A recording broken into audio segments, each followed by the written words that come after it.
Sir, Rajasthan में यदि crime की बात की जाए तो अपराधों पे किस प्रकार से नियंत्रण हुआ है? पिछले कुछ सालों में अपराधों में कितनी कमी आई है? अभी हम लोगों ने त्रैमासिक समीक्षा करी है और हर एक महीने हमारी इस पर समीक्षा होती है। तो जो 23 की तुलना में 25 में करीब 18% मुकदमे बीएनएस के तहत और जो आईपीसी के तहत दर्ज होते हैं वो कम हुए हैं। और अगर हम उसकी तुलना 24 से 25 में करें तो वो भी करीब 12% कम हुई है। अब चूंकि 26 का 3 महीना निकल गया है तो हमने इसकी क्वार्टरली समीक्षा करी तो ये निरंतर कमी की तरफ ही अग्रसर हो रही है। जो प्रवृत्ति है निरंतर कम होने की ही है और इस महीने अभी करीब 6 से 7% टोटल मुकदमे कम दर्ज हुए हैं।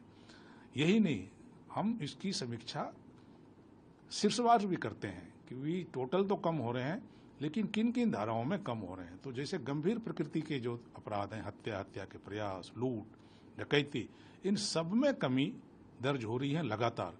मेरे पास आंकड़े हैं कि जैसे 24 से 25 में हत्या के करीब 18% मामले कम दर्ज हुए और इन 3 महीनों में भी 6 से 7% कम दर्ज हुए हैं।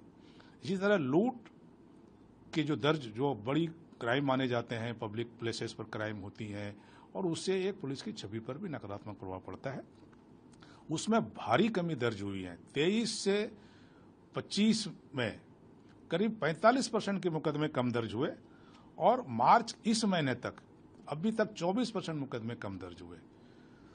तो ये ओवरऑल परिदृश्य है कि अपराध पर नियंत्रण है और पुलिस सजगता से काम कर रही है। सर, एक बड़ी चुनौती